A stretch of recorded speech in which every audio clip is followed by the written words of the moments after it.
오늘은 주일이기도 하지만 우리 민족에게 일제치하에 있었던 3.1 독립운동의 정신을 계승하고 또 민족의 단결과 욕심 고착 위에 제정한 국경일이기도 합니다. 저는 오늘 아침 우리가 함께 봉독한 본문 요한복음 6장 25절을 중심으로 위아래 역복집이라는 제목으로 하나님의 말씀을 전하고 은혜를 나누도록 하겠습니다. 오늘 말씀은 본래 요한복음 6장 1절부터 59절까지 길게 이어지는 말씀입니다. 이 말씀의 배경은 이렇습니다. 갈릴리 호수 북쪽 호숫가에 있던 항구 도시죠. 작은 항구 도시로 또 헤롯 빌립의 영토였던 베세다 인근 산에 예수님께서 물고기 2마리와 보리떡 5개로 장정만 5,000명을 먹이시는 기적을 목격하고 그것을 먹고 배부른 사람들이 예수님을 왕으로 삼으려 했습니다. 그런데 예수님이 산으로 올라가셨기 때문에 그 뜻을 이루지 못하게 되죠. 근데 이 소식을 전해들은 갈릴리 호수 남동쪽에 한 도시가 있는데 그건 헤롯 안티파스가 다스릴 때 갈릴리 왕국의 수도를 옮긴 곳이에요. 그러니까 예수님이 이제 나사렛에서 사셨는데 나사렛 근처에 있는 게 세포리스 또는 이제 원래 히브리어로는 찌포리라고 그러는데 찌포리에 왕국의 수도가 있었어요. 그런데 이제 그 헤롯 안티파스가 왕궁을 옮겼는데 어디로 갈릴리 호숫가에 디베레라는 곳으로 옮겼는데 이곳에 살고 있던 유대인들이 이 소문을 두고 여러 배에 나누어 타고 예수님을 찾아야 이제 벳세다로 갔지만 예수님이 거기 계시지 않자 뱃머리를 돌려서 이제는 예수님이 사시는 가버나움에 가서 예수님을 만납니다. 그렇다면 저들은 왜 예수님을 찾아왔을까요? 요한복음 6장 14절 그리고 15절에서 볼 수 있는 것처럼 저들도 예수님이 일으키시는 오병이어의 기적의 현장에 있었던 사람들이 예수님을 세상에 오시리라 예언된 예사 선지자로 생각하고 억지로 임금을 삼으려 했던 것과 같은 이유 때문이었을 것입니다. 그런데 놀라운 사실은 예수님께서는 유대인의 왕으로 오셨지만 저들이 자신을 왕으로 삼으려 했을 때 저들의 요구를 거절하셨습니다. 그것도 단칼에 거절하셨습니다.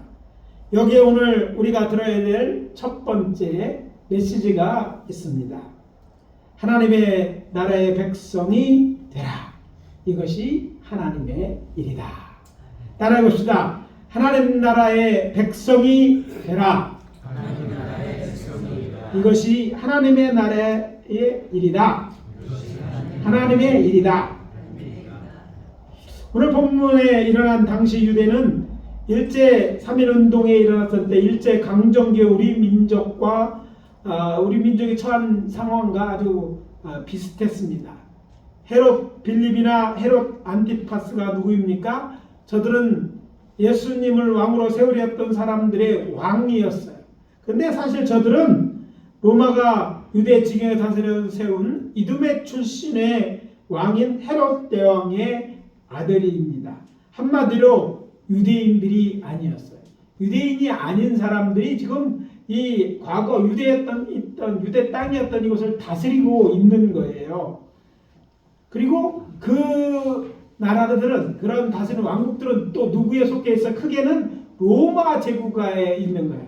그러니까 로마 제국의 압제와 또 다스리는 사람들의 이제 억압 가운데 살고 있었기 때문에 저들 중에는 과거 우리처럼 독립을 갈망하는 사람들이 있었습니다. 특별히 시몬 베드로도 그 하나였는데 이들을 열심당원이라고 하는데 열심당원 우리가 볼 때 막 열심히 믿는 것 같은데 사실은 이렇게 이들은 누구냐면 과거에 우리 일제시대 때 독립군이라고 생각하면 됩니다. 이렇게 해서 비밀이 활동하고 때가 되면 반란을 일으키려고 준비하던 사람들이었어요. 그런데 문제는 힘으로 독립을 취하기에는 저들이 이미 너무 역부족이었어요. 자, 헤롯 일가가 통치하지만 그들 뒤에는 로마 제국이 있는 거죠. 대국. 전 세계에서 1000년 이상 뭐 계속된 나라 중에 하나인 뭐 2개라고 하죠. 역사적으로 하나가 바로 로마였고 다른 하나가 신라였다고 얘기해 거의. 그런데 이 거대 제국이었던 이 로마와 싸우는 것은 작은 유다에게는 아주 힘이 무거운 일이었어요. 그런데 그래도 저들은 억압에서 자유를 얻기를 위해서 그렇게 끊임없이 계획하고 있었던 거예요.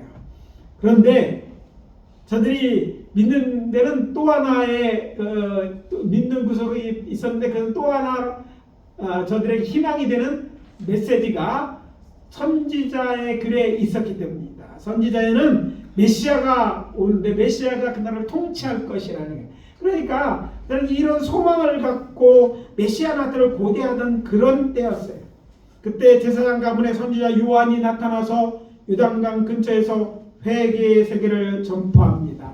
회개하라, 천국이 가까이 왔느니라. 오늘날 우리가 갖고는 오해는 천국을 과거 우리 민족들은 죽으면 가는 천당이라고 생각합니다.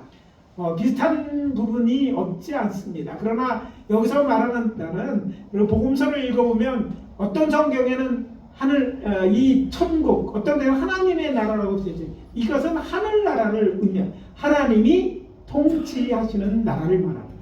그러니까 과거 하나님의 통치하신 나라가 있었는데 바로 이스라엘 조상들이 믿었던 다윗 가문에 이어진 그 나라가 하나님이 통치하시는 나라였어요. 근데 하나님이 세운 이 지도자들이 하나님을 버리고 우상을 숭배하면서 이 나라가 멸망당 없어진 거거든요. 그래서 정말 하나님의 나라가 된다는 그 메시아가 다스리는 그 나라가 온다는 거. 더 이상 로마의 압제 아래에 있다는 것이 아니죠. 그래서 이 이야기를 듣고 사람들이 그에게 나아가서 침례를 받습니다. 사실 침례 요한은 선지자 이사야를 통해서 예언된 광야에서 외치는 자의 소리였어요. 그의 소리는 뭐냐? 메시아가 오심을 준비하며 외치는 자의 소리였던 거예요. 그가 나타나야지. 그가 온 다음에 메시아가 오는 거예요. 그가 왔다는 것은 메시아가 이제 곧 오실 거라는 의미였어요. 그래서 사람들은 요단강에서 그에게 침례를 받으러 나아갔던 거예요. 그렇지만 안타깝게도 그가 헤롯 안티파스에게 붙잡혀 이제 낭망하고 있을 때 저들이 들은 놀라운 소식이 있었는데 바로 예수가 갈릴리에 사는 예수가 오병이어의 기적을 베풀었다는 그런 거예요. 잘 아는 것이 오병이어. 물고기 몇 마리? 5마리? 2마리. 그리고 전병을 의미하죠. 보리떡, 우리처럼 보리떡. 사실 뭐 표현하자면 보리빵 5개, 그리고 작은 옵사리스라는 작은 송사리 같은 작은 물고기 2마리. 이걸 도시락으로 싸왔거든요. 그러니까 어린아이의 도시락이면 그런 작은 것을 하나 앞에 들여졌을 때 이걸 가지고 장정만 5,000명이 먹고 나면 그런 기적이 일어난 거야. 그리고 그들은 그 기적을 통해서 누구를 연상하게 됐습니까? 이제 메시아가 온 것이 아닌가 이런 생각을 하고 예수님을 찾아와서 그렇다면 어떻게 돼? 메시아를 왕으로 추대하려고 했던 거예요. 예수님께서는 저들이 자신을 임금 곧 왕으로 삼으려 하는 것을 아시고 계셨어요. 그리고 저들에게 말씀하십니다. 내가 진실로 진실로 너희에게 이르노니 너희가 나를 찾는 것은 표적을 본 까닭이 아니요 떡을 먹고 배부른 까닭입니다. 이게 무슨 말입니까? 사실 저들이 여태까지 말씀한 이걸 표적으로 먹고 메시아가 왔으니까 이제 하나님 앞에 돌아서야 됐다고 생각한 게 아니라 예수님이 보기에는 저들이 그렇지 않았다. 너희가 나를 찾는 것은 이 오병이의 기적을 선지자에 예언된 메시아로 표적으로 보지 않고 자기 육체의 욕구를 채워주는 왕으로 삼으려 했다는 거 생각하는 거예요. 자, 저들에게 왕은 단지 자기 억압에서 구속하는 왕이었어요. 그러나 예언된 메시아는 그런 게 하나님의 나라를 통치하는 거였어요. 하나님의 나라가 시작된다는 거예요. 어떻게 보면 비슷한 말 같지만 다른 것이었어요. 그래서 예수님은 저들의 의도를 꿰뚫어 보시고 말씀하십니다. 너의 욕심을 채우기 위해 일하지 말고 이제 하나님의 일을 하라.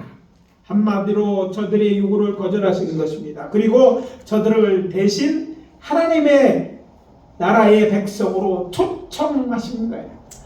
단지 거절이라고 생각하는데 그런 나라를 이루는 게 아니야. 너희들이 세워야 되는 그 나라 왕이 아니기 때문에 하나님의 통치하는 나라가 되면 어떻게 된다? 너희들이 하나님의 일을 하려고 그 왕을 초청해야 된다는 그런 말씀이었던 거예요. 예수님은 자신이 예언된 메시아 곧 왕임을 부정하지 않았습니다. 인정하셨어요. 왜냐하면 예수님께서 저들에게 인자는 아버지 하나님께서 인치신 자다. 인일의 도장 친 분이다. 그러니까 정한 분이다 라는 얘기예요. 이게 지금 자꾸 어려운 말이 있기 때문에 말을 제대로 이해하지 못하면 내가 그래 구약의 예언대 같이 하나님이 세우려고 했던 그 왕이다 라는 이 말이었던 거예요. 어렵게 뭐 인을 쳤다 이렇게 하니까 인일이 뭔지도 이제 우리에게 익숙하지 않으니까 오해할 수 있는데 그런 말이었어요. 문제는 그분이 틀림없이 왕인 건 맞았어요. 예언된 그 왕이에요. 근데 문제는 그들이 그 나라의 백성이 될 자격이 없었기 때문이에요. 사실은 어떻게 보면 그들이 왕으로 취할 때 예수님 왕으로 오셨다고 그랬잖아요. 왕을 거절했는데 이유가 왕이 아니어서가 아니에요. 너희들이 자격이 없어서 그렇다는 거예요. 이런 말임을 우리가 알아야 돼요. 저들은 물론 유대인이었어요. 그리고 예수님을 왕으로 추대하려고 찾아온 것이었어요. 그러나 그 나라 백성이 될 수 없었습니다. 예수님이 제시하신 그러면 그 나라 백성, 하나님 나라의 백성은 어떤 것입니까? 하늘에서 내려온 생명의 떡을 먹는 자라야 한다. 이게 이제 오늘 본문이에요. 그래서 예수님이 이렇게 말씀하십니다. 하늘에 계신 내 아버지께서 너희에게 하늘로부터 참떡을 주시나니 하나님의 떡은 하늘에서 내려온 세상에 생명을 주는 것이라. 요한복음 6장 33절. 굉장히 어려운 말씀처럼 들려지죠. 그래서 저들이 대답합니다. 주여 떡 먹는 거라면 이 떡을 항상 우리에게 주소서라고 요구했어요. 요구하지 않은 게 요구했어요. 떡을 먹겠습니다. 백성이 되겠습니다. 하는 그런 얘기했어요. 그런데 예수님은 말씀하십니다. 내가 곧 생명의 떡이다. 우리는 다 이해하고 믿는 말이지만 그들은 이해가 되지 않았어요. 이게 예수님의 생명의 떡이라고 지금 이야기하는 것이죠. 그러면서 말씀하십니다. 하늘에 계신 내 아버지께서 너희에게 하늘로부터 참떡을 주시나니 하나님의 떡은 하늘에서 내려 세상에 생명을 주는 것이라. 여기서 할 때 생명에 주는 것, 그 생명의 떡이라는 말씀을 하고 계신 것입니다. 여기서 우리가 이제 생각해야 할 것이 있습니다. 저들은 이 말씀을 듣고 예수님이 자신의 나라의 왕이 된 것에 대해서 오히려 또 예수님을 대적하는 자로 변하게 됐습니다. 왜냐하면 저들은요 하나님의 나라의 백성이 되기 위해 떡을 먹어야 되는 예수를 먹는 것, 예수가 생명의 떡이라고 하는 것도 이해가 안 됐고 그 떡을 먹어야 하지만 그 나라의 백성이 된다는 것, 그러니까 예수님을 먹어야 돼? 그러니까 그들에게 이해가 되지 않는 정의 그런 이야기였기 때문에 저들은 이제 예수님을 거절한 내용이 오늘 본문 쭉 읽어보면 나오게 됩니다. 그렇다면 저들의 오해는 어떤 것이었을까? 저들의 오해는요, 예수님의 생명의 떡을 먹는다는 것 자체가 예수님을 살을 찢어서 먹고 그 조각을 먹는다는 의미가 아니었어요. 예수를 믿는다는 것. 예수님이 우리의 생명되게 하시고 하나님이 준비하신 떡이라고 생명 대신 그래서 주시는, 우리를 위하여 주시는 그분이고 그것을 그런 분임을 믿는 것이 떡을 먹는 것이라는 사실을 몰랐던 거예요. 이런 노래는 초대교회도 있었습니다. 포도주와 떡을 마시고 성만찬을 이행하는 거 보고 당시 로마인들이나 다른 사람이 이렇게 생겼어. 사람의 피를 먹고 마시고 사람의 목을 찢어가 이게 무슨 종교냐 거절하고 배척했어요. 그러나 저들이 몰랐던 것은 예수님이 생명했던 예수님을 믿어야만 비로소 생명을 걷는다. 이 세상에서 영원한 생명을 얻기 위해서 이제 하나님께서 준비하신 것이 예수님이다 라는 거예요. 그러나 저들은 그것을 알지 못했기 때문에 예수님을 거절했고, 그래서 저들이 구원받지 못했던 거예요. 여기서 우리에게 주는 메시지가 무엇입니까? 예수님을 나의 주, 즉 구원자로 믿는 자만이 하나님 나라의 백성이 될 수 있다는 거예요. 하나님이 이 세상을 만들고자 세우려 했던 나라는요, 하나님이 나라였어요. 하나님의 나라였어요. 즉 그냥 하나님의 나라가 아니라 혈통적으로 단지 아브라함과 같은 믿은 하나님을 하나님으로 믿는 거예요. 하나님을 살아계신 하나님을 믿고, 그리고 하나님께서 세상에 구원자를 보내셨는데 그를 통해서 오신 그 예수를 믿어야만 구원을 얻는다고 하셨는데 그 약속을 믿는 자들이었어요. 이것을 믿는 자만이 그 나라의 백성이 된다는 메시지였습니다. 여기서 우리가 놓치지 말아야 할 것이 있습니다. 구원을 위해 필요한 믿음은 지식만으로 충분하지 않다는 거예요. 자, 앞에는 유대인이라는 혈통만으로 충분히 하지 않다는 것을 이야기했다면, 이번에 이어지는 이어지는 메시지는 뭐예요? 지식만으로 안 돼요. 생명을 떡을 먹는 것 같은 행위가 동반된 믿음이 우리에게 있어요. 예수를 나의 구주로 믿는데 그것이 참으로 자신이 믿고 있다는 것을 뭐예요? 행동으로 표현하는 그런 믿음이 있어야 된다는 거예요. 구체적으로 본문에는 언급되어 있지만 우리가 다 아는 것처럼 예수를 세상의 구주로 깨닫고 정말 믿는다면 먼저 자신의 죄를 회개하고, 그리고 예수의 이름으로 침례를 받으러 자신이 이제 예수를 믿는 자임을 세상에 공포하는 것까지가 참 믿음인 거예요. 이것이 생명의 떡을 먹는 거예요. 아는 것, 그냥 우리가 지식이 아니라 이것이 참된 믿음. 그런 참된 믿음이 구원받을 만한 믿음이고, 그 구원받을 믿음을 가진 자만이 참으로 그리스도를 아는 것이고, 그런 자들이 하나님의 나라의 백성이 될 수 있다는 것입니다. 만약 여러분에게 이렇게 구원받을 만한 믿음이 있다면 이제 우리 구주의 약속을 들으십시오. 요한복음 6장 40절입니다. 내 아버지의 뜻은 아들을 보고 믿는 자마다 영생을 얻는 이것이니 마지막 날에 내가 이를 살리리라. 여호와 하나님의 뜻이 무엇입니까? 하나님의 아들 곧 예수 그리스도를 세상을 구원할 구주로 믿는 자에게는 영생을 주시기 위하여 그들을 다시 살리실 것이다. 부활이 있을 것이라는 메시지인 것이죠.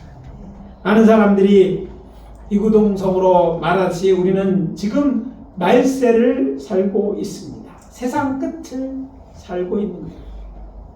그래서 우리 구주 예수 그리스도의 이름으로 권면합니다. 예수 그리스도를 믿는 믿음에서 떠나지 마십시오. 아니, 아직까지 진정으로 예수님을 나의 주, 나의 하나님으로 믿지 못했다면 지금도 늦지 않았습니다. 예수를 나의 주, 나의 하나님, 곧 구원자로 믿음으로 영생을 얻으십시오. 하나님이 우리에게 주시고자 하는 것은 영원한 생명이에요. 영원한 생명. 그것도 어디에서 살아요? 서울에서 아파트? 비싸겠죠. 그러나 그거 잠시 있다 가야 되잖아요. 영원한 곳, 영원한 낙원에 사는 거예요.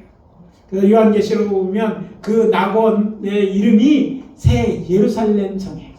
인류에게 허락했던 첫 번째 낙원의 이름이 뭐였어요? 에덴이었잖아요. 에덴이었어요. 에덴에서 죄 때문에 쫓겨났는데 이제 쫓겨난 그 후손들을 예수를 통해서 저희들의 죄를 해결하고 구원하신 다음에 이제 영원한 또 다른 영원한 생명을 주기 위해 저들을 위하여 생명을 가진 자들을 위하여 예비한 그 낙원에 살기로 하는 거예요. 그래서 요한 창세기에는 에덴 동산과 마지막 새 예루살렘 성에 똑같이 있는 곳이 있는데 그곳에 무엇이냐면 생명나무가 그곳에 있는 거예요. 그것을 따먹고 영생하라고 생명나무가 있는 거예요.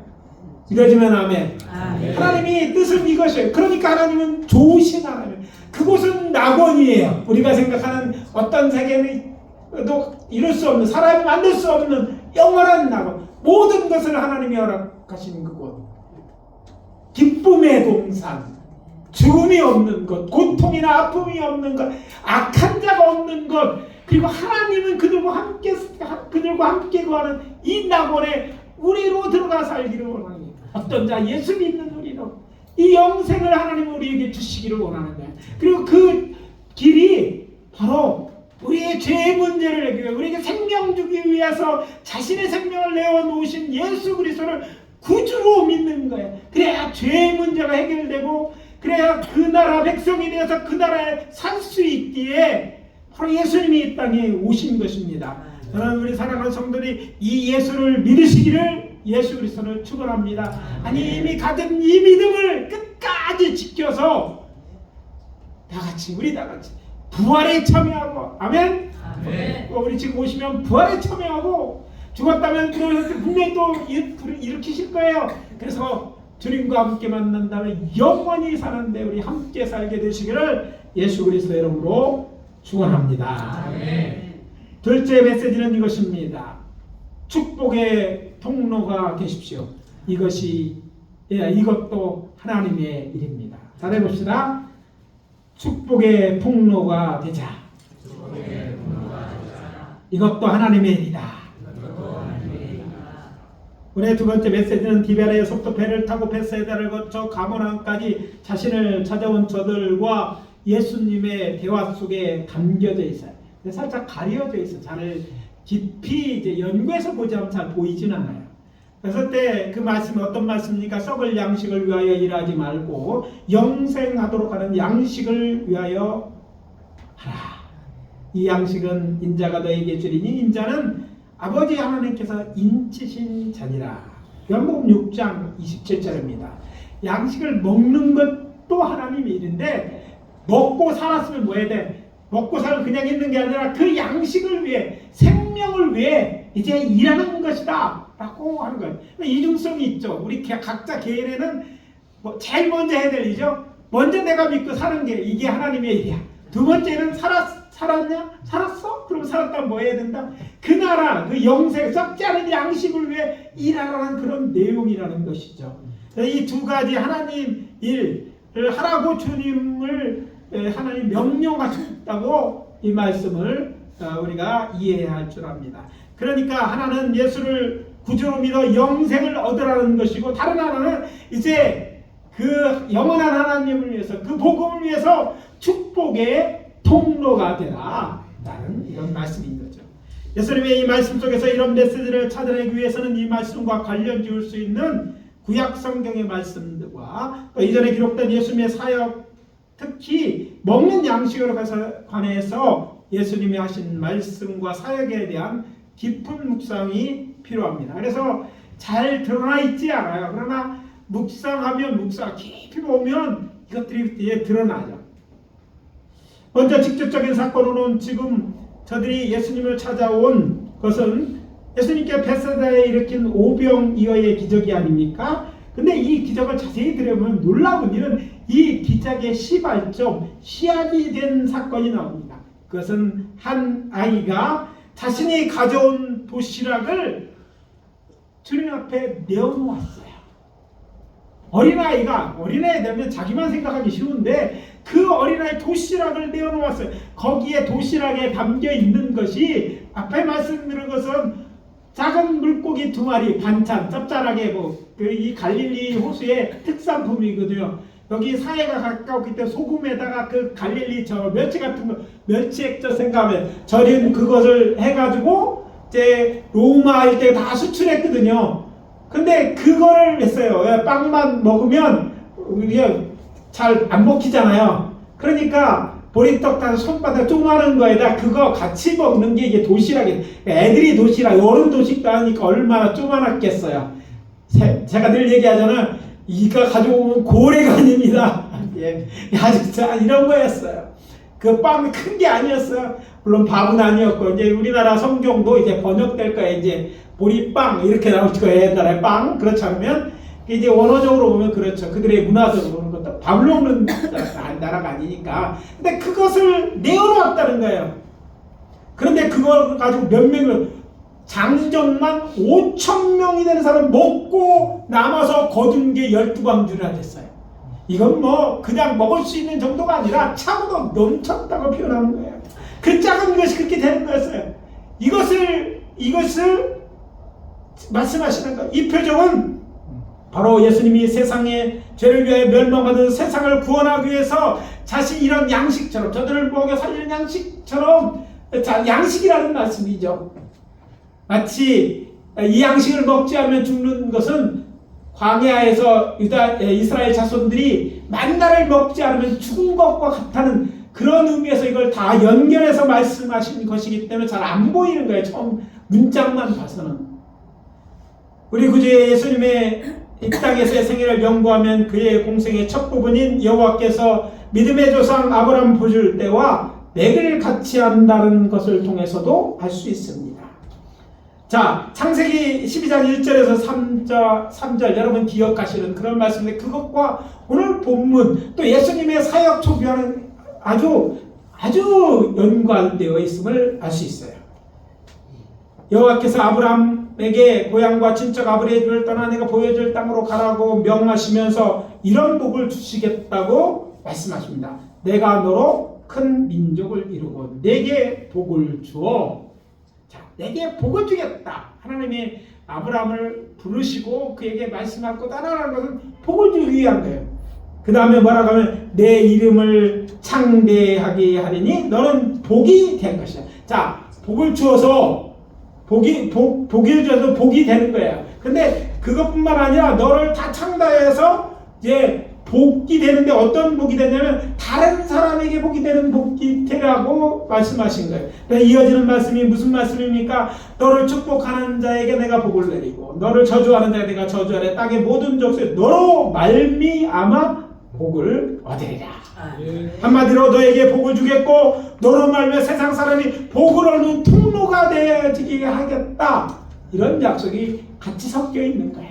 그러니까 오늘 내용하고 같은 거예요. 너를 뭐예요? 하나님의 생명 얻어서 생명을 주겠고 또 너 통해서 세상 사람 생명 갖는 일에 너를 내가 그런 복된 존재가 되게 해주겠다는 거예요. 세상의 복 중에 제일 큰 복, 사람들이 소원하는 영생의 복이 아닙니까? 그 복을 주시겠다는 얘기이기 때문에 연결된다는 거예요.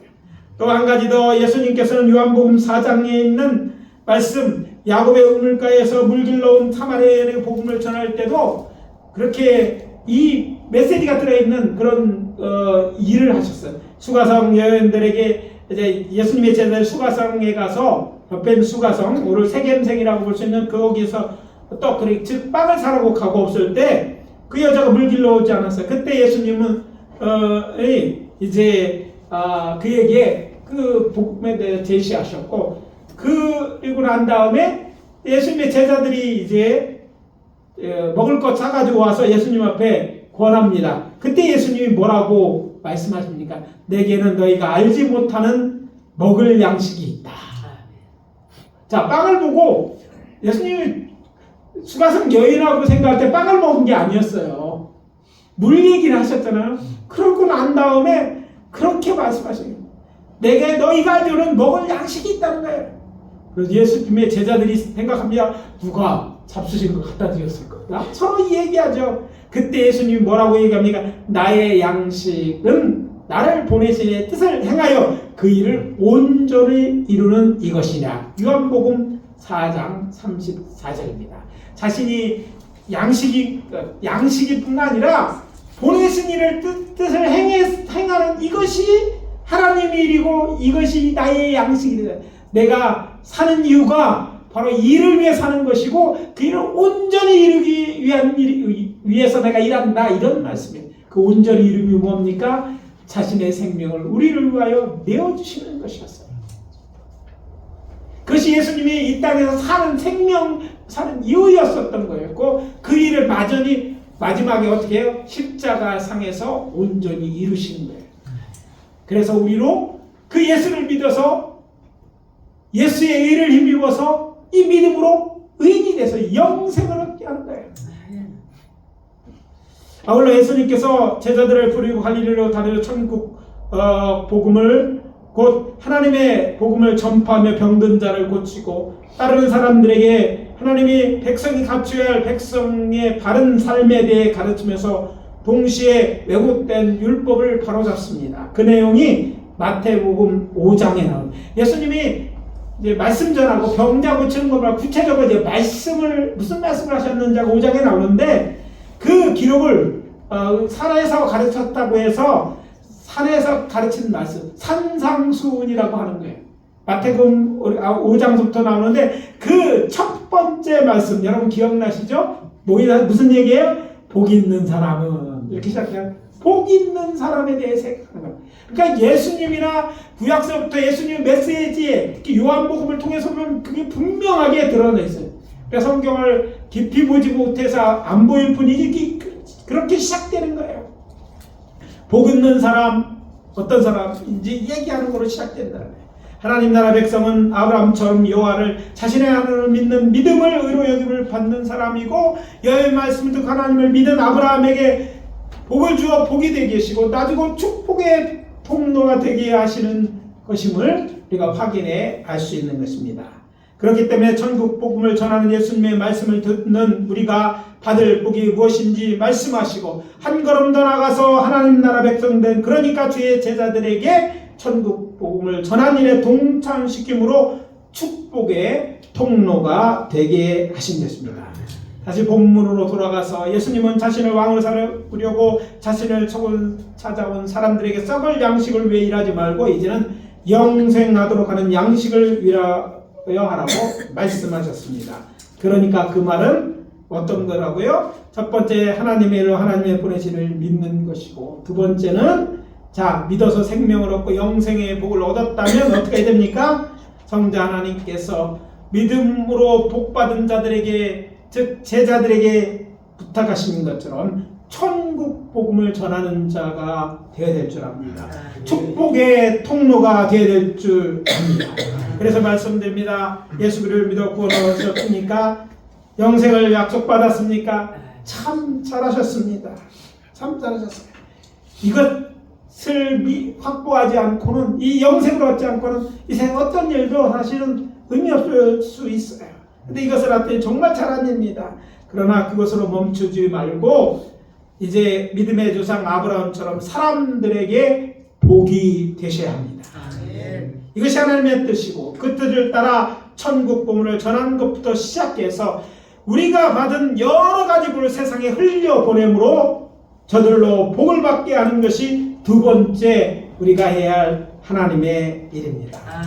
얼마 전 설 명절을 앞두고 장보러 갔다가 돌아오면서 저희들 집에서는 한 식당에 들어갔습니다. 식당 이름이 위아래 복집이라는 상호였어요. 저는 이 상호를 볼 때 제가 옛날에 어릴 때 동네를 상대로 윗집 아랫집 옆집이 다 한 동네였어요. 그 당시에는요. 수도 우물이 하나에서 그 한 우물 먹고 살았어요. TV가 처음 들어왔는데 동네 한 집인가 두 집밖에 없어서 처음 들어줘요. 이모부의 집이었는데 아폴로 막 올라갈 때 다 동네 사람들이 아래로 막 줄 서서 다 그걸 봤어요. 왜? TV는 거기밖에 없었으니까. 그러니까 그 안방이 다 연속 보고로 다 그 집에 가서 연속 보고 있었어요. 그리고 동네에는 애들이 많았잖아요. 집집마다 애들은 다 그들이 친구고 선배고 후배였어요. 근데 제가 기억납니다. 비가 오고 나서 좀 꿋꿋하면 저희 어머님이 이런 동네 분들이 오늘 꿋꿋한데 우리 부침개 해먹을까? 뭐 그러면 이 집에서 뭐 프라이팬 들고 이 집에서 날로 석유 골로이죠. 그거 갖고 오고 뭐 이렇게 해서 그거에서 그냥 나눠 먹었어요. 뭐 다 이 집에 진짜 숟가락이 몇 개인지 알 만큼 그런 한 동네였어요. 이게 그런 동네 같은 그 교회가 되기를 원하는 거예요. 그래서 교회는 위아래 복집 우리가 교회가 복이잖아요. 복이 있는 집 아니에요. 교회가 이를 위아래 윗집 아랫집 가만히 생각하니까 옆집도 중요하다고요. 그래서 넣었어요. 위아래 옆복집. 바로 우리 교회 돼야 될 줄 믿습니다. 그래서 우리가 살고 있는 우리의 가정이, 우리의 집이, 우리의 윗집, 아파트로 살면 윗집, 그리고 아랫집, 옆집, 그 동네에서도 좋습니다. 위에 살든지 어떤 집이든지 하나님의 축복이 통로가 되는 것이 하나님의 뜻이라고 믿습니다.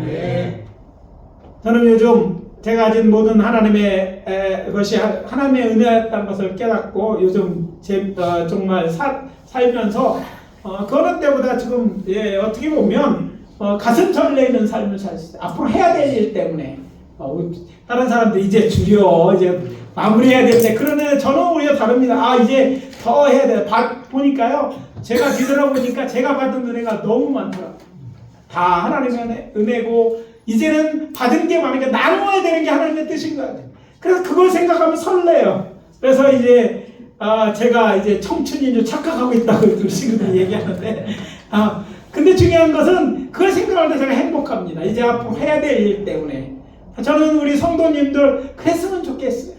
내가 받은 이 복을 나누기 위해서 그래서 행복한 것.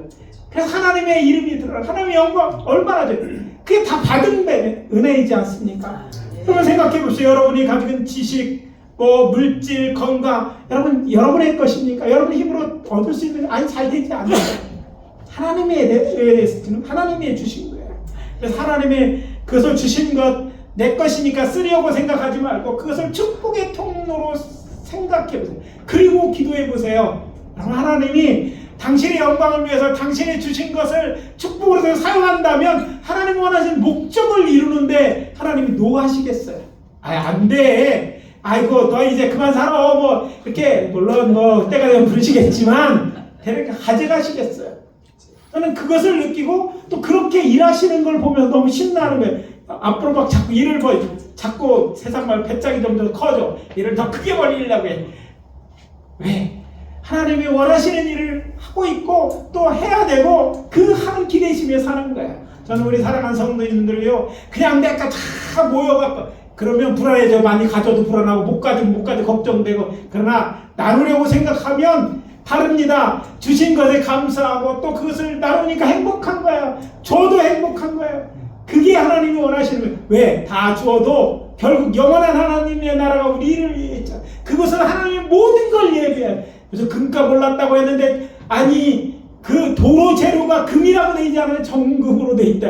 그러니 그 나라가 어떤 나라겠어요? 우리가 생각할 수 없는 그 나라에 생명나무가 있어요. 그것이 우리에게 예비되는 것이기 때문에 정말 우리가 축복의 통로가 되는 걸 기쁨을 알고 우리 가정이 우리 교회가 하나님의 축복으로 사용되는 은혜가 있기를 예수 그리스도 이름으로 축원합니다. 복된 인생을 살고 싶습니까? 그렇다면 하나님의 일을 하십시오. 먼저 예수 그리스도를 구주로 영접하십시오. 한 걸음 더 나가서 우리의 위아래 옆집부터 시작해서 세상 모든 사람의 복이 되는 하나님의 일을 열심히 하여 주께서 세상에 다시 오실 때 착하고 충성된 종이라 인정받게 되시기를 예수 그리스도 이름으로 축원합니다. 기도합니다. 아버지 하나님 주의 은혜와 사랑을 감사합니다. 오늘 우리의 영생의 복을 주신 것 감사합니다.